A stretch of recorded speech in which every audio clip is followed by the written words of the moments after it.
नमस्कार दोस्तों, एक बार फिर से आप सभी का स्वागत है इको गुरु इकोनॉमिक्स क्लासेज में।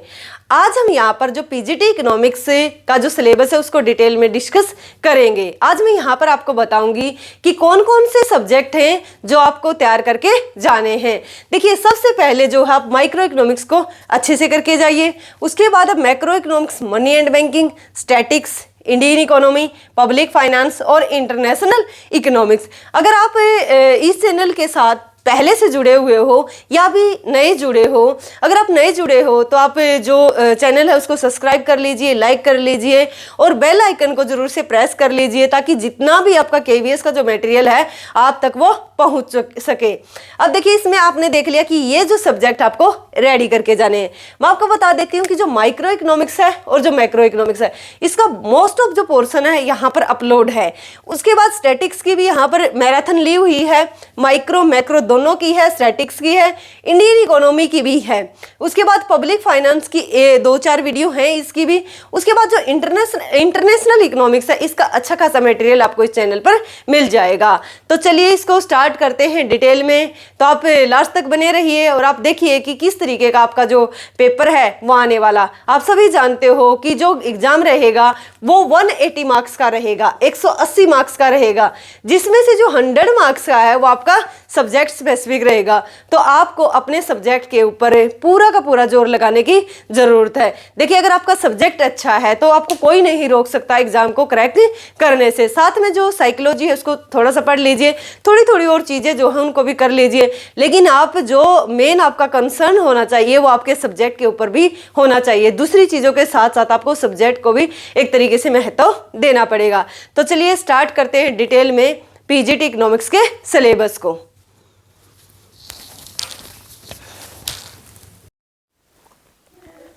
अब हम सिलेबस को डिस्कस करेंगे डिटेल से। तो सबसे पहले हम देखते हैं कि सब्जेक्ट स्पेसिफिक सिलेबस इंक्लूड किया है इन्होंने कंसेप्ट कौन से एनसीईआरटी के, ठीक है ना, और वो भी सीबीएसई सिलेबस से। इन्होंने टेक्स्ट बुक को भी इंक्लूड किया है जो 11th-12th की जो बुक है। However the question will be the testing the depth of understanding and application of this concept at the level of post graduation. इन्होंने कहा है कि आपके जो कंसेप्ट रहेंगे वो ये रहेंगे, एनसीईआरटी सीबीएसई बेस्ड रहेंगे और टेक्स्ट बुक्स 11th-12th की से रहेंगे। अब उसके बाद आपको ये कहते हैं कि यही टॉपिक की आपको नॉलेज होनी चाहिए कहाँ तक की, पोस्ट ग्रेजुएशन लेवल तक की। तो सिंपल बता दिया कि चीज़ें रहेंगी 11th-12th तक की, चीज़ें 11th-12th की रहेंगी, बट आपको ये जितने भी टॉपिक हैं इनकी डेप्थ का आपको पीजी लेवल तक का आपको पता होना चाहिए। उसके बाद इन्होंने सबसे पहले जो टॉपिक उठाया है वो उठाया है आपका जो स्टैटिस्टिक्स है, वो सबसे पहले उन्होंने उठाया। इनके स्टेट के बारे में सबसे पहले ये बात करेंगे। तो इसका सिंपल है कि इसका मीनिंग क्या है, स्कोप क्या है, फंक्शन क्या है और क्या इसके महत्व है। तो सबसे पहले आप ये कवर कर लोगे। ये जो 11th की बुक है ना, वहाँ से इसको आप कवर कर सकते हो। उसके बाद आता है कि collection, organisation and presentation of data. Second क्या हो गया आपका, डेटा वाला चैप्टर हो गया, यानी कि जो डेटा वाला चैप्टर है इसमें क्या क्या है कि कलेक्शन ऑफ डेटा, कैसे हम इसको कलेक्ट करेंगे, क्या सोर्स रहेंगे जैसे प्राइमरी, सेकेंडरी, ये how basic data is collected with the concept of sampling method, concept of sampling, method of collecting data, ये सारे के सारे की कौन से मेथड हैं, some important source of secondary data. तो सिंपल है, कुछ नहीं है ये। यहाँ तक अगर आप पढ़ोगे ना तो सारा का सारा सिर्फ ये बताएगा कि जो डेटा है उसको किस तरीके से कलेक्ट करेंगे, ठीक है ना। डेटा का कलेक्शन वो प्राइमरी और सेकेंडरी होगा, उसके क्या इंपॉर्टेंस होंगे, ये सारी चीज़ें बताई गई हैं। उसके बाद है कि सेंसस ऑफ इंडिया, NSSO जो है नेशनल सैंपल सर्वे ऑर्गेनाइजेशन। तो इन सब के बारे में आपको डिटेल से पढ़ना। तो यह आ जाएगा आपका सारा का सारा कलेक्शन ऑफ डेटा के अंदर। सेकंड टॉपिक है ऑर्गेनाइजेशन डेटा, यानी कि ऑर्गेनाइजेशन डेटा का मीनिंग क्या है, टाइप्स ऑफ वेरिएबल जो होते हैं उनके कितने टाइप हैं, फ्रीक्वेंसी डिस्ट्रीब्यूशन क्या है, ये इसके अंदर आ जाएगा। प्रेजेंटेशन ऑफ डेटा, यानी कि टेबुलर प्रेजेंटेशन, टेबल के द्वारा प्रेजेंट करते हो, डायग्राम के द्वारा प्रेजेंट करते हो। इसमें इन्होंने आगे बता दिया कि ज्योमेट्रिक फॉर्म्स जैसे बार डायग्राम, पाई डायग्राम, तो आपको पता होना चाहिए कि बार डायग्राम क्या होता है, पाई डायग्राम क्या होता है। फ्रीक्वेंसी जो डायग्राम्स है जैसे histogram, polygon, ogive curve, arithmetic line graphic, यानी कि जैसे टाइम सीरीज ग्राफ हो गया। तो इसका मतलब क्या कि ये तो वैसे तो इस सिलेबस में आपको 11th-12th के सिलेबस में आपको मिल जाएंगे, बट इनको आपको साथ में जो है ना कोरिलेट करके पढ़ना। जो आपके पास पीजी की स्टैटिस्टिक्स की जो बुक होगी उसके साथ इनको रिलेट करके आपको पढ़ना। यहाँ से पढ़ने के बाद आप पीजी से आप इनको जरूर पढ़िएगा। उसके बाद आता है जो स्टैटिकल टूल्स एंड इंटरप्रिटेशन होते हैं। ये आपका मेजर ऑफ सेंट्रल टेंडेंसी जैसे अर्थमेटिक मीन, मीडियन, मोड, ये सारे के सारे कोरिलेशन से आएगा। फिर उसके बाद इंडेक्स नंबर से आएगा, और इंडेक्स नंबर तो बहुत आसान होता है। कोरिलेशन में क्या आएगा, मीनिंग क्या है, कोरिलेशन का प्रॉपर्टीज क्या, स्कार्टर डायग्राम क्या है, कैसे इसको मेजर कर सकते हैं, जैसे कार्ल पियर्सन मेथड है, स्पीयरमैन रैंक कोरिलेशन मेथड है। उसके बाद है कि introduction to the index number, meaning, types, wholesale price index, consumer price index, index of industrial production, use of index numbers, inflation and index numbers. तो ये सारे के सारे आएंगे। अब यहाँ तक अगर मैं ये इसको बताऊँ आप, तो इसको आप करने के लिए ये वाला जो पोर्शन है, ये स्टैटिकल टूल्स एंड इंटरप्रिटेशन वाला जो पोर्शन है, इसकी मैंने एक वीडियो बनाई हुई है। ये कम से कम भी होगी 2.5 घंटे की है, ठीक है, लगभग 2 से 2.5 घंटे के बीच में ये वीडियो है। तो इसको आप देख सकते हो, और ये आपको चैनल पर मिलेगी। जो चैनल है eco guru economics classes, eco गुरु, इसको आप सर्च कर सकते हो। सिंपल इको गुरु लिखकर बाय शीला अहलावत लिख सकते हो, बाय शीला अहलावत।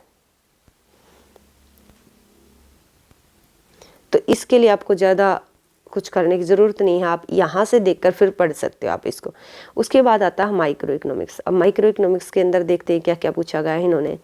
11th-12th से हटकर क्या है, 11th-12th में क्या है, इंट्रोडक्शन ऑफ माइक्रो इकोनॉमिक्स। सबसे पहले तो जब आप माइक्रो इकोनॉमिक्स स्टार्ट करोगे ना, तो माइक्रो इकोनॉमिक्स के स्टार्ट करने के साथ आपको एक चीज़ का ध्यान रखना है कि जितनी भी स्टार्टिंग में जब आप माइक्रो इकोनॉमिक्स को खोलोगे तो उसमें बहुत सारी डेफिनेशन दी हुई है कि एडम स्मिथ ने क्या कहा, जॉन रॉबिन्सन ने क्या कहा, मार्शल ने क्या कहा। तो सारी की सारी आप जो है डेफिनेशन करोगे। ऐसे ही जो मैक्रो इकोनॉमिक्स है उससे रिलेटेड जो भी स्टार्टिंग में आपको इनिशियली जो चैप्टर में आपको डेफिनेशन मिले आप उनको करना। उसके बाद है कि पॉजिटिव और नॉर्मेटिव इकोनॉमिक्स क्या होती है। पॉजिटिव कौन सी होती है कि जैसा आपने देखा वैसे ही आपने रिप्रेजेंट कर दिया। नॉर्मेटिव कौन सी होती है कि जिसके अंदर हम बोलते हैं कि ऐसा होना चाहिए, ठीक है, जिसमें आप अपने विचार डालते हो कि ऐसा होना चाहिए, वो आपकी नॉर्मेटिव हो जाएगी। आदर्शात्मक जिसको हम बोलते हैं। उसके बाद क्वेश्चन है कि व्हाट इज एन इकोनॉमी। देखिए 2 चीज़ें, एक होती है आपकी इकोनॉमिक्स, ठीक है ना, ये है खाली इकोनॉमी। तो इकोनॉमी क्या है इसके बारे में आपको पढ़ना। Central problems of an economy, यानी कि कोई भी जो इकोनॉमी है उसकी सेंट्रल प्रॉब्लम क्या क्या है। What, how and for whom to produce, वही है ना, क्या उत्पादन करना है, कैसे करना है, किसके लिए करना है। तो ये सारी की सारी प्रॉब्लम है। तो उसके बाद है कि प्रोडक्शन पॉसिबिलिटी करो, तो हमें पीसी के बारे में पढ़ना, प्रोडक्शन पॉसिबिलिटी करो। इसी को हम अपॉर्चुनिटी कॉस्ट भी, लेकिन इसमें थोड़ा सा डिफरेंस होता है, तो अपॉर्चुनिटी कॉस्ट के बारे में। तो अभी तक तो इन्होंने ये बिल्कुल जो आपका एक तरीके से 11th में आता है ना CBSE में, वही बताया हुआ। उसके बाद आता कंज्यूमर इक्विलिब्रियम, ठीक। कंज्यूमर इक्विलिब्रियम में आपका क्या क्या आता, जो कार्डिनल यूटिलिटी है, ordinal, law of demand. Cardinal का मतलब क्या होता है, जिसको हम यूटिलिटी को 1 2 3 4 में मेजर कर सकते हैं। ऑर्डिनल का मतलब है इंडिफरेंस करा। Law of demand, elasticity of demand. तो ये सारे के सारे टॉपिक इसी के अंदर कवर हो जाते हैं। एक आता है रिवेल्ड प्रेफरेंस थ्योरी, ठीक, जो कि पीजी में है आपका। तो देखते हैं इन्होंने क्या क्या बोला कि कंज्यूमर इक्विलिब्रियम में इसका मीनिंग ऑफ यूटिलिटी, यानी कि यूटिलिटी क्या है, ठीक। कोई भी एक कमोडिटी के जो कमोडिटी हम कंज्यूम करते हैं उसमें कितना पावर होता है कि वो हमें संतुष्ट कर सके, तो उसी को हम क्या बोलते हैं, यूटिलिटी बोलते हैं। जो उसको पावर शब्द होता है ना उसको यूटिलिटी बोलते हैं। फिर मार्जिनल यूटिलिटी क्या है, फिर लॉ मार्जिनल, आप यहाँ से करके जाना कि टोटल यूटिलिटी क्या है, मार्जिनल यूटिलिटी क्या है, यूटिलिटी का मीनिंग, और इसको हम किस चीज़ में मापते हैं, जैसे कि यूटिल्स में मापते हैं। ये पैमाना किसने दिया, जैसे कि फिशर ने दिया। इसकी बेसिक अजम्पशन आप सब करके जाओगे, सिंपली इसको जब निकालोगे तो। और क्योंकि आप दोनों का डिफरेंस करोगे, एक तो ये जो ऑर्डिनल यूटिलिटी है, इधर जो आपका एक सेकेंड, एक आपका कार्डिनल यूटिलिटी है जिसको हम गणनावाचक सिद्धांत बोलते हैं, उपयोगिता का गणनावाचक सिद्धांत। इधर आपका ऑर्डिनल है जो इनडिफरेंस का। इसकी अजम्पशन को और इसकी अजम्पशन को एक बार कोरिलेट करके देखना कि किस में क्या डिफरेंस है, जब जाकर आपका ये टॉपिक अच्छे से होगा। उसके बाद है कि law of diminishing marginal utility, घटती सीमांत उपयोगिता का नियम। घटती सीमांत उपयोगिता क्या होती है, जैसे जैसे हमारे पास किसी चीज़ की क्वांटिटी बढ़ती जाती है तो उससे के नेक्स्ट जो हमारे पास आती है यूनिट, उससे हर यूनिट से हमें जो यूटिलिटी मिलती है वो घटती भी मिलती है, ठीक है ना।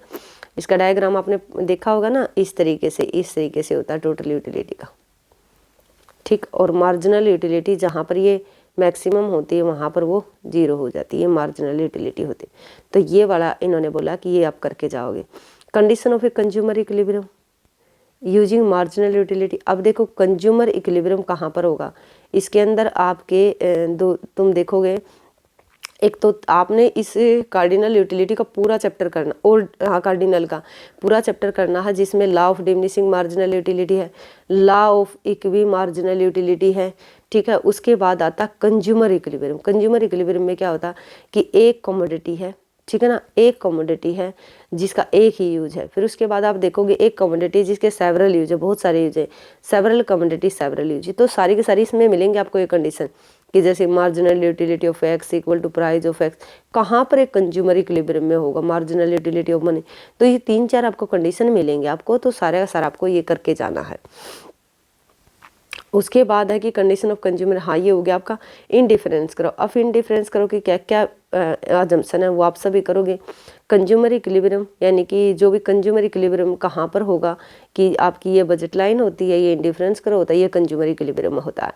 द कंज्यूमर यानी कि बजट लाइन के बारे में आपको पता होना चाहिए, बजट सेट क्या होता है और बजट लाइन क्या होती है, बजट कंस्ट्रेंट क्या होती है।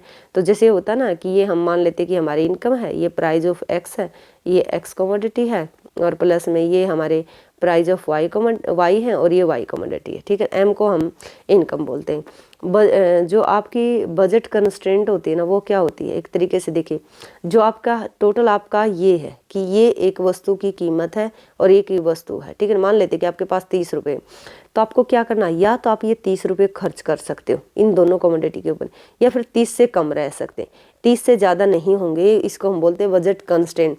यदि इसको हम इक्वल कर देते, ठीक है ना, अगर इसको हम इक्वल कर देंगे ना इस तरीके से, तो ये बजट लाइन हो जाएगी।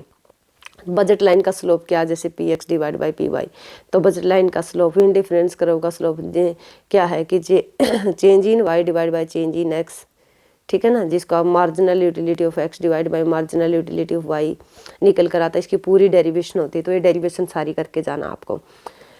उसके बाद है कि जो आपका preference of the consumer indifference करो। इंडिफरेंस करो क्या है, इंडिफरेंस मैप क्या है, ध्यान देना कि यहाँ पर इंडिफरेंस करो में क्या लिखा हुआ है, एक्स वस्तु वाई वस्तु। तो देख लिया ना कि दो वस्तु के बीच में कॉम्बिनेशन को दिखाता, और आप इंडिफरेंस करो को ऐसा देखते हो तो ये कॉन्वेक्स टू द ओरिजिन होता, ना वाई को टच करता ना ही एक्स को टच करता। तो जितना भी इसका सारा है इंडिफरेंस मैप क्या होता है, कंडीशन क्या होती है कंज्यूमर इक्विलिब्रियम की, तो कंडीशन वही होती है जहाँ पर इंडिफरेंस करो और जो है इन दोनों का जो है स्लोप एक दूसरे के बराबर होना चाहिए कि price of X price of Y equal हो किसके ऊपर, change in Y divide by change in X के। या फिर आप ये बोल सकते हैं ये क्या होता है, स्लोप क्या होता है इंडिफरेंस का होगा marginal rate of substitution X and Y. दूसरा क्या है कि ये जो है इंडिफरेंस करो ओ एक्स की तरफ झुका हुआ होना चाहिए। तो ये हो जाएगा यहाँ तक। कुल मिलाकर पूरा इंडिफरेंस करो करके चले जाना। इसमें तो सिर्फ इन्होंने बेसिक पूछा हुआ है। अगर इस अब ऊपर इन्होंने मेंशन किया हुआ था कि हम टॉपिक देंगे 11th-12th के, लेकिन डेप्थ देखेंगे बिल्कुल किसकी, पीजी लेवल की। तो डेप्थ के हिसाब से आपको करना है, पूरा ही आपको ये थ्योरी करनी है, पूरा ही आपको इंडिफरेंस करो ये भी करना है। डिमांड क्या है, ठीक है ना, मार्केट डिमांड क्या। अब डिफरेंस देख लेना कि डिमांड करो तो ये होता है एक व्यक्ति का मान लेते कि ये होता है, और सबका मिलाकर ये कैसा होता है, फ्लैट सा हो जाता है ना। तो आप देख लेना इनमें क्या क्या डिफरेंस है दोनों के अंदर। हम कैसे जो डिटर्मिनेंट्स होते हैं डिमांड के क्या होते हैं, डिमांड ऑफ एक्स होती है, फंक्शन है price of X, relative goods, income, taste, expectation, population. तो ये सारे के सारे उसके निर्धारक होते हैं। डिमांड शेड्यूल क्या होती है, डिमांड कर्व क्या होता है, उसका स्लोप क्या होता है, क्यों ये नीचे की तरफ झुका हुआ होता है। ये moment along the demand curve का मतलब क्या है कि हम एक ही डिमांड कर्व पर रहते हैं कि प्राइस घटे डिमांड बढ़ गई, या फिर इसका उल्टा हो सकता है कि प्राइस पहले इतने थे अब बढ़ गए तो डिमांड आपकी घट गई, अब यहाँ पर आ गए। तो इसको बोलते हैं अलोंग द डिमांड करो, जिसमें डिमांड करो चेंज नहीं होता। शिफ्ट में आपका इंक्रीज और डिक्रीज होता है। अलोंग द डिमांड करो में आपका कॉन्ट्रैक्शन होता है और एक्सटेंशन होता है, यानी कि संकुचन होता है और विस्तार होता है। जब हम शिफ्ट की बात करते हैं तो यहाँ पर क्या होता है, आपका इंक्रीज और डिक्रीज होता है, या वृद्धि और कमी जिसको आप बोलते हो। प्राइस इलास्टिसिटी ऑफ डिमांड, यानी कि कुल मिलाकर जो इलास्टिसिटी है, इलास्टिसिटी का पूरा करना, ठीक है। जो इलास्टिसिटी ऑफ डिमांड है या इलास्टिसिटी ऑफ डिमांड जो है ना, उसका पूरा का पूरा आप कंसेप्ट करके जाओगे, उसमें कुछ नहीं छोड़ना। इन्होंने तो सिर्फ क्या दिया कि प्राइस इलास्टिसिटी ऑफ डिमांड क्या, उसमें परसेंटेज, मेथड और टोटल एक्सपेंडिचर। ये बिल्कुल भी नहीं, ऐसे नहीं करना, आपको पूरा डिटेल में ही करना है। ये कंज्यूमर तो खत्म हुआ, उसके बाद आता प्रोड्यूसर। प्रोड्यूसर में क्या है कि एक तो उत्पादन की बात करेंगे, शॉर्ट रन, लॉन्ग रन। तो ये पूरा का पूरा ये जितना भी दिया है ना, तो आप प्रोडक्शन वाला चैप्टर करोगे। और जो प्रोडक्शन वाला चैप्टर है, प्रोडक्शन में आप क्या करोगे कि जितना भी आपका सिंपल प्रोडक्शन है, कि जिसमें आप देखते हो टीपी क्या है, एमपी क्या है, एपी क्या है, इनकी सब की डेफिनेशन करना। और उसके बाद यहाँ पर आप करना कि शॉर्ट रन क्या है, शॉर्ट रन में और लॉन्ग रन में क्या डिफरेंस है, ठीक है ना। कौन से फैक्टर कहाँ पर कांस्टेंट रहते हैं, कहाँ पर वो चेंज हो जाते हैं। फिर जैसे टीपी का है, एमपी का रिलेशन आप देखना, ठीक है ना। फिर उसके बाद एपी और एमपी का रिलेशन आपको जरूर पता होना चाहिए। एपी और एमपी का जो रिलेशन है कि किस तरीके का इनका रिलेशन होगा, कहाँ पर ये दोनों को एक दूसरे को काटते, कौन सी सिचुएशन ऐसी होती है कि जहाँ पर ये एक से एक एपी ग्रेटर देन होता है एमपी से, एमपी ग्रेटर देन होता है एपी से। तो ये सारी की सारी चीज़ें आप करके जाओगे। उसके बाद आप देखिए इसमें उत्पादन वाली बात होगी, क्योंकि प्रोड्यूसर ना, तो प्रोड्यूसर के ये तो सारे के सारे हो गए। इसमें आपने देख टीपी, एपी, एमपी दिखाया हुआ, शॉर्ट रन, लॉन्ग रन दिखाया हुआ, रिटर्न टू फैक्टर, साथ में रिटर्न टू स्केल भी आप कर लेना। और इसके अंदर इकोनॉमिक जो होती है ना, इकोनॉमिक्स और डिस इकोनॉमिक्स, ठीक है ना, बचते और बचते, पूरा का पूरा कंप्लीट टॉपिक करके जाना है आपको, ठीक है, पूरा का पूरा कंप्लीट टॉपिक। ये इसको आप यूजी की बुक से भी कर सकते हो। कोस्ट के अंदर वही है, शॉर्ट रन कोस्ट है, जैसे TC, TFC, TVC, AC, AFC, ABC और एमसी हो गया आपका एवरेज वेरिएबल कोस्ट, हाँ मार्जिनल कोस्ट हो गया। इनका फिर रिलेशन सिर्फ देखना, आप देखो कोस्ट जो होती है ना शॉर्ट रन में क्या होती है, टोटल कोस्ट होती है, ठीक है। टोटल कोस्ट के दो पार्ट होते हैं, टीएफसी प्लस टीवीसी। ये ऐसा होता है कि जब हमारा उत्पादन जीरो होता ना तब भी ये आएगी। ये उत्पादन के साथ जो टोटल वेरिएबल कोस्ट होती है, उत्पादन होगा तो ये हो गया, अदरवाइज नहीं होगे। यदि हम क्या करें, हम इसको डिवाइड कर देते हैं क्यू से तीनों को, तो ये आपकी एवरेज कॉस्ट निकल कर आ जाएगी, ये आपकी एवरेज फिक्स कॉस्ट निकल कर आ जाएगी, और ये आपकी एवरेज वेरिएबल कॉस्ट निकल कर आ जाएगी। और आपने बहुत बार क्वेश्चन देखा होगा कि जो एएफसी होती है ना, एएफसी होती है रेक्टेंगुलर हाइपरबोला होती है, उत्पादन के बढ़ने के साथ साथ ये कॉन्टीन्यूस जो है लगातार गिरती रहती है। और जो एसी होती है, एबीसी होती है, ये आपकी कैसी होती है, ये आपकी यू शेप की होती है, ठीक है ना, यू शेप की होती है एसीबी और एबीसी। ऐसे ही जो एमसी होती है ना, मार्जिनल कॉस्ट होती है, वो अभी आपकी किस शेप की होती है, यू शेप की होती है। उसके बाद इन्होंने बोल दिया आपसे, ये तो आपने बोल ही दिया, इनका रिलेशन और पूछ लिया कि रिलेशन बताओ। अब मार्जिनल कॉस्ट का भी आपको पता चल गया, मीनिंग एंड देयर रिलेशनशिप। अब रिलेशनशिप कैसे बताते हैं, अब रिलेशनशिप तो आप इनका सबका पहले तो टीसी का और इनका देख लोगे आप, लेकिन यहाँ पर ये ज़्यादातर जो पूछते ना रिलेशन, बस यही पूछते कि ये आपकी एवरेज फिक्स कॉस्ट का होती है, ये एएफसी होता है जिसको हम रेक्टेंगुलर हाइपरबोला बोलते हैं।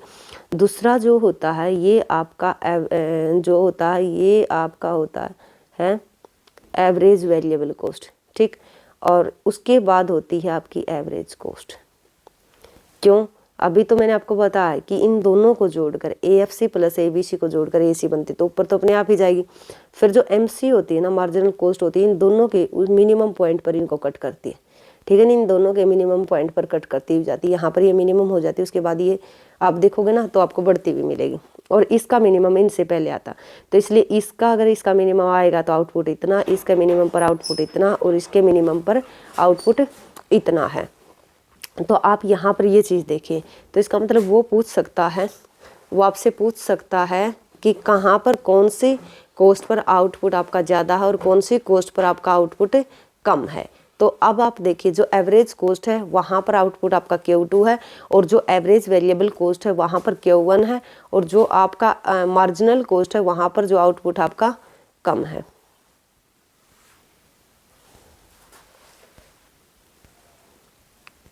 देखिए तो ये सारी चीज़ें आपने देख ली हैं, इनका रिलेशन देख लिया है कि कहाँ पर आउटपुट कितना होगा कितना नहीं होगा, और ये सारा रिलेशन आप करके जाओ। उसके बाद आता है रेवेन्यू वाला, ठीक है ना। रेवेन्यू, टोटल रेवेन्यू क्या है, टोटल TR क्या है, AR क्या है, MR क्या है, ये सारी की सारी।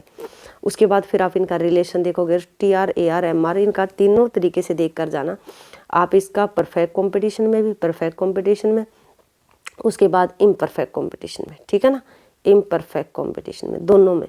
आप सभी जानते हो कि परफेक्ट कंपटीशन में तो आपका AR = MR होता है, ठीक है ना, और जो TR है वो कांस्टेंट रेट से बढ़ रहा होता है। लेकिन जो आपका इम्परफेक्ट है, मोनोपोली और मोनोपोलिस्टिक कंपटीशन होता है, उसमें AR ऊपर होता है, MR नीचे होता है। AR को हम क्या बोलते हैं, डिमांड कर्व बोलते हैं, प्राइस भी यही होता है, ठीक है ना। तो इन चीज़ों का थोड़ा थोड़ा ध्यान रखना। और जो आपका टोटल रेवेन्यू है वो इस तरीके का होता है, बढ़ रहा है लेकिन घटती दर से, ठीक, इस तरीके का होगा। तो इसमें आप सारी चीज़ें करोगे। रेवेन्यू ये आपने देख लिया। Producer equilibrium meaning and condition in terms of marginal revenue and marginal cost. अब देखो इक्विलिब्रियम कहाँ पर होता है, आप इक्विलिब्रियम आप सभी जानते हो कि जहाँ पर MC = MR है, ठीक है। MC = MR है, वहाँ पर मैक्सिमम प्रॉफिट होगा। और इक्विलिब्रियम वहाँ पर होगा जहाँ MC = MR first condition. Second condition है कि MC जो कराव है, MR कराव को नीचे से कट करे, कोई भी कंपटीशन है, ठीक है ना। तो ये आपका हो जाएगा। और वहाँ पर MC MR के जहाँ पर इक्वल होंगे वहाँ पर MC का जो स्लोप है ना वो बढ़ता हुआ होगा, ये भी ध्यान रखिएगा। तो आपने देख लिया कि इक्विलिब्रियम क्या है, इसके प्रोड्यूसर इक्विलिब्रियम के जो हो उसका मीनिंग क्या है, इसकी कंडीशन क्या है, MR और यहाँ MC, ठीक है ना, वही बात है। सप्लाई क्या है, आप देखो डिमांड वाला चैप्टर पढ़ते हो ना, ऐसे सप्लाई वाला। सप्लाई में भी सप्लाई का मीनिंग, सप्लाई कराव कैसा होता है, पॉजिटिव होता है। इसकी इलास्टिसिटी, अभी स्टेट में भी आया था एक क्वेश्चन कि कहाँ पर इसकी इलास्टिसिटी ग्रेटर देन होगी, कहाँ पर लेस देन होगी, कहाँ पर = 1 होगी। तो ये सारी चीज़ें आप करके जाओगे। यानी कि सप्लाई, इलास्टिसिटी ऑफ सप्लाई, कौन कौन से फैक्टर हैं जो कि सप्लाई को निर्धारित करते, तो ये सारी चीज़ें आपको करके जानी चाहिए। इसका स्लोप कैसा है, ये भी ऐसे ही, जब हम एक ही सप्लाई कराव पर रहते तो ये होता है, यानी कि जब प्राइस इतने हैं तो सप्लाई इतनी है, जब प्राइस बढ़ जाएंगे तो हमें एक ही डिमांड करो, सॉरी एक ही सप्लाई करो पर रहेंगे।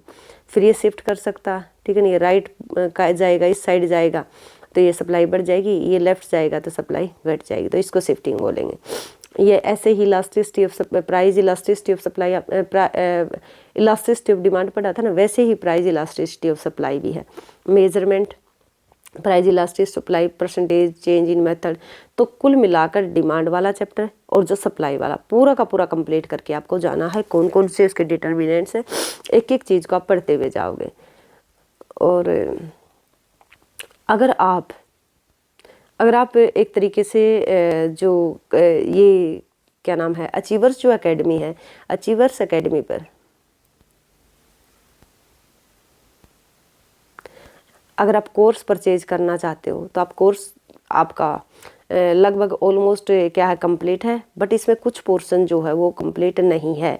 इसमें माइक्रो का अभी तक जितना आपने देखा है सारा का सारा कंप्लीट है। इसमें शायद जो मैंने अभी चेक कर लूँगी तो ये वाला जो टॉपिक है ये प्राइस इलास्टिसिटी ऑफ सप्लाई वाला, ठीक है। कुल मिलाकर यानी कि इलास्टिसिटी ऑफ सप्लाई वाला जो है ये रहता है माइक्रो में। मैक्रो का जो है वो भी देखेंगे, लेकिन स्टैटिस्टिक्स है उसमें क्या है आपका, ये सेकंड वाला तो पोर्शन कंप्लीट है ये वाला, ठीक। और उसके ये पहले वाला पोर्शन अभी आपका इनकम्प्लीट है, इसको भी करवा दिया जाएगा कुछ ही समय में। तो अगर आप लेना चाहते हो तो आप इस कोर्स को परचेज कर सकते हो। उसके बाद हम देखते हैं, आपने ये कर लिया, उसके बाद आता है माइक्रो में ही मार्केट की forms of market, price determination under perfect competition with simple application. कुछ नहीं, इन्होंने फॉर्म्स ऑफ मार्केट बोला ना, तो इसमें क्या क्या पढ़ कर जाओगे आप। इसमें आपको करके जाना चाहिए कि परफेक्ट कंपटीशन क्या है, मोनोपोली क्या है, मोनोपोलिस्टिक कंपटीशन क्या है। तो ये सारे के सारे, थोड़ा बहुत ओलिगोपोली में से भी जैसे कि डिमांड करो है, तो ये थोड़ी बहुत आपको कर लेनी चाहिए। परफेक्ट कंपटीशन की इसकी विशेषताएं, अब देखो सबका ऐसे डिफरेंस लगा लेना भाई, ठीक है ना, कि perfect competition, monopoly, monopolistic competition, और सब में ये देखना कि कहाँ पर आपकी मोनोपोली पावर ज़्यादा है, कहाँ पर जीरो है, कहाँ पर क्रॉस इलास्टिसिटी मैक्सिम एक तरीके से इन्फिनिटी है, कहाँ पर जीरो। तो ये सारी चीज़ें आप करते जाना। कहाँ पर प्राइस डिस्क्रिमिनेशन है, कीमत विभेद है, कहाँ पर प्रोडक्ट डिफ्रेंशिएशन है। तो ये कुल मिलाकर इन्होंने सिर्फ ये दिया हुआ है परफेक्ट कंपटीशन का कि इसकी विशेषताएं बताओ, इक्विलिब्रियम बताओ और इसके इफेक्ट्स बताओ, यानी कि जो सप्लाई करो डिमांड करो जो शिफ्ट होता है। तो ये सारी बस सिंपल बताया हुआ। सिंपल एप्लीकेशन है of demand and supply. Price ceiling क्या होता है, प्राइस फ्लोर क्या होता है, ठीक है ना। तो प्राइस सीलिंग और फ्लोर के बारे में आपने बात करनी कि इससे ऊपर प्राइस नहीं जा सकता और इससे नीचे प्राइस नहीं गिर सकता। तो ये करना है, ये भी नहीं करवाया हुआ वहाँ पर, ये भी मैं कंप्लीट करवाऊंगी आपको। बाकी ये सारी मार्केट कंप्लीट है, कोई दिक्कत नहीं है। नेशनल इनकम में देखिए कि basic concept of macro economics, consumption goods, capital goods. ये सिंपल है कि consumption goods, capital goods, final goods, intermediate goods, stock. ये तो मैंने आपको, अगर आप मैंने आपको चैनल पहले बताया ना, उसी चैनल पर eco guru economics classes by Sheela Ahlawat, वहाँ पर जाओगे तो सिंपल आपको वैसे ही मिल जाएंगे कि consumption goods, capital goods, final goods, intermediate goods, stock and flows, gross investment, depreciation. तो ये सारे करवाए हुए हैं। उसके बाद है कि circular flow of income. Circular flow of income में देखते हो ना, 4 सेक्टर तक आप देखते हो कि हाउस होल्ड होता है, एक प्रोड्यूसर सेक्टर होता है। तो इसको हम बोलते हैं 2 सेक्टर, ठीक है ना। ये इसको संसाधन प्रोवाइड करवाता है, रिसोर्स, ये इसको बदले में उनको पेमेंट करता है, और गुड्स और सर्विसेज भी प्रोवाइड करवाता है। यदि यहाँ पर गवर्नमेंट आ जाए तो ये हो जाएगा आपका 3rd सेक्टर, तब भी क्लोज इकोनॉमी रहेगी। यदि यहाँ पर रेस्ट ऑफ द वर्ल्ड आ जाए, रेस्ट ऑफ द वर्ल्ड, तो ये हो जाएगा 4 सेक्टर इकोनॉमी और ओपन इकोनॉमी हो जाएगी आपकी। तो इन्होंने 2 सेक्टर मॉडल की बात की है। Method of calculating national income, जैसे वैल्यू एडिड या प्रोडक्ट मेथड होता है, एक्सपेंडिचर मेथड होता है, इनकम। तीनों मेथड के आपको फॉर्मूले जो है टिप्स पर होने चाहिए। और उसमें से अगर 11th 12th का दिया तो 11th 12th में तो बहुत ज़्यादा डिटेल के फॉर्मूले होते हैं कि किस में क्या ऐड होगा, तो वो आप ज़रूर करना। एग्रीगेट रिलेटेड नेशनल इनकम, ये बहुत आसान है। जीएनपी क्या है, एनएनपी क्या है, जीडीपी क्या है, एनडीपी क्या है, मार्केट प्राइस क्या है, और फैक्टर कॉस्ट क्या है, रियल क्या है, नॉमिनल क्या है। इसका तो सिंपल आप कर लेना, इसमें कुछ बड़ी बात नहीं है। इसको आप इस तरीके से कर सकते हो कि जैसे मान लेते हैं कि आपकी ये जीएनपी है, ठीक है ना, और इधर आपका एनएनपी मान, एक सेकेंड, यहाँ पर हमारा एनएनपी है, ठीक, इधर हमारा जीडीपी है, ठीक। सिंपल देख लेते एक बार। अगर हमें ग्रोथ से नेट पर आना तो डेप्रिसिएशन को बस हम माइनस कर देंगे। यदि हमें डोमेस्टिक से हमें नेशनल पर जाना है तो net factor income from abroad, net factor income from abroad जो है, net factor income from abroad को हम प्लस कर देंगे। देखिए वो तो वैल्यू के ऊपर डिपेंड करेगा कि माइनस जाएगी, लेकिन वैसे फॉर्मूले में क्या होती है, प्लस होती है। उसके बाद अगर हम बात करें यहाँ पर कि एनएनपी तो हमने निकाल ही लिया, इधर जीडीपी था। अगर एक चीज़ और करें हम, यहाँ पर हम फैक्टर कॉस्ट है, इधर मार्केट प्राइस है। देखिए जब अगर आपको कोई मार्केट प्राइस पर निकालने के लिए बोलेगा ना, तो आप ध्यान रखना कि मार्केट प्राइस पर आपको क्या करना है कि जो इनडायरेक्ट जो एक तरीके से जो टैक्स होता है ना, इनडायरेक्ट जो टैक्स होता उसको तो आप प्लस कर दोगे, और जो सब्सिडी है ना उसको आप माइनस कर दोगे, ठीक है, जिसको हम बोलते हैं net indirect tax, net indirect tax भी बोलते हैं ना इसको। उसके बाद आप देखिए, यदि आपको फैक्टर कॉस्ट पर कोई निकालने के लिए बोले, अब यहाँ पर मार्केट प्राइस की जगह अगर इधर फैक्टर कॉस्ट हो और इधर मार्केट प्राइस, तो इसका मतलब है कि वो आपको फैक्टर कॉस्ट पर निकालने के लिए बोल। फैक्टर कॉस्ट का मतलब होता है जहाँ पर उत्पादन किया जा रहा है वहीं से वो सेल हो रहा है। तो यहाँ पर इसका मतलब क्या है कि जो भी कॉस्ट आई सिर्फ उत्पादन करने की एक लागत, अभी मार्केट में नहीं गया, तो इसका मतलब है सब्सिडी यहाँ पर प्लस हो जाएगी, और जो इनडायरेक्ट टैक्स है, जो टैक्स है वो क्या हो जाएगा, वो माइनस हो जाएगा। तो ये ध्यान रखना आपको। तो ये तो सिंपल है। रियल होता है जब हम कांस्टेंट प्राइस पर निकालते हैं, जैसे कि अगर आप निकालो, अब बेस ईयर क्या है 2011-12 है ना, तो इस बेस ईयर पर निकालते हो तो रियल हो जाएगा। नॉमिनल क्या होगा, जैसे कि 2022-23 या 22 पर निकालो तो ये आपका नॉमिनल। तो ये करंट होता है नॉमिनल, और रियल जो होता है ये होता आपका कांस्टेंट। जीडीपी और वेलफेयर का कैसा रिलेशन है, क्या जीडीपी ग्रोस डोमेस्टिक प्रोडक्शन बढ़ता है, तो क्या जीडीपी अगर इंक्रीज करता तो क्या वेलफेयर भी इंक्रीज करता, तो ये सारी चीज़ें पढ़ोगे आप। तो ये ऑलमोस्ट कंप्लीट है कोर्स के अंदर। उसके बाद है कि मनी एंड बैंकिंग। अब देखिए मनी एंड बैंकिंग में क्या है, मनी, इसका मीनिंग क्या है, इसके फंक्शन क्या है, सप्लाई ऑफ मनी, जिसमें M1 M1 M2 M3 ये पढ़ते हो, M4, इसमें देख लेना कि इसमें क्या क्या है, इसके फॉर्मूले जो है इनमें क्या क्या आएगा, तो ये सारी चीज़ें आपको करनी है। मनी क्रिएशन बाय, यानी कि जो कमर्शियल बैंक है वो कैसे मनी क्रिएट करते हैं, तो जो एक तरीके से जो मनी क्रिएशन करते हो किस तरीके से करते हैं, तो पूरा का पूरा है तो 11 ये आपका आप देख लोगे मैक्रो में है, ठीक है ना, यानी कि जो आपकी जो 12th की बुक है उसमें आपको मिल जाएगा, वहाँ से कर लेना। सेंट्रल बैंक क्या है, जो रिजर्व बैंक ऑफ इंडिया है, रिजर्व RBI, जो रिजर्व बैंक ऑफ इंडिया, इसको डिटेल से आप करके जाओगे। बैंक रेट क्या है, बैंक ऑफ इशू क्या है, गवर्नमेंट बैंक, इसको गवर्नमेंट का बैंक क्यों कहते हैं, बैंकरो बैंक क्यों कहते हैं, कंट्रोल करता है ये क्रेडिट के ऊपर, जैसे कि करता ना क्रेडिट के ऊपर कि ज़्यादा अगर मनी की सप्लाई बढ़ानी है तो क्या करेगा, सारी रेट को गिरा देगा, यदि मनी की सप्लाई घटानी है तो सबको बढ़ा देगा। तो बैंक रेट क्या है, ये डेटे में भी याद करके जाओगे, डेफिनेशन भी SACRR SLR, repo rate, reverse repo rate, open market operation ये जरूर करना, और मार्जिन रिक्वायरमेंट सारी की सारी ये करके ही जाना आपको। उसके बाद आता है कि determination of income and employment, जो इनकम एंड एम्प्लॉयमेंट है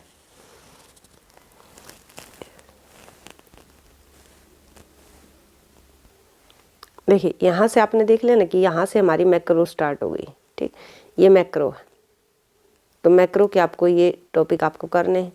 उसके बाद आप देखिए ये मनी एंड बैंकिंग वाला जो है ना, ये मैक्रो में ही आ जाता है वैसे तो, ठीक, ये करोगे। उसके बाद आप देखिए सारी मैक्रो ही है।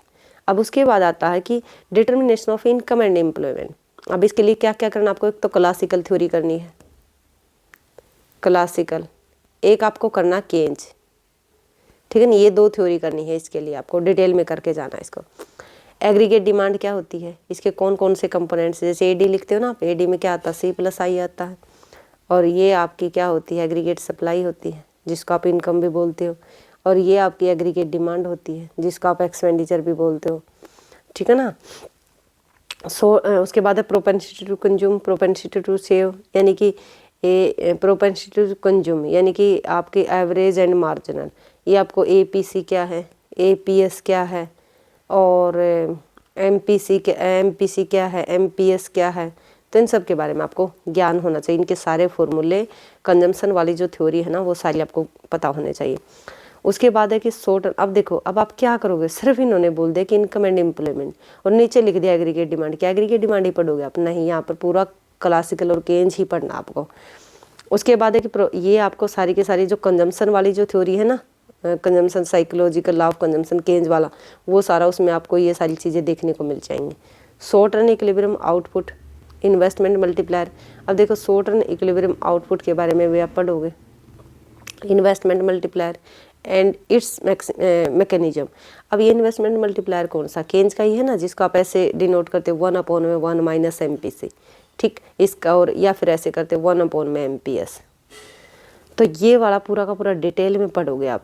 उसके बाद है कि meaning of full employment and involuntary employment. अब देखिए ये आपको बीच बीच में इन्होंने वैसे ही डाले हुए हैं, नहीं तो ये टॉपिक आपका, ठीक है ना, और ये यहाँ तक ये टॉपिक आपका, और आगे full employment, involuntary employment, excess demand, ये सारे के सारे एक ही जगह आ जाएंगे। तो इन्होंने वैसे ही बीच में वैसे ही डाल दिए, नहीं तो ये तो बाद की बात है, ठीक है ना, ये तो आप बाद में ही करना।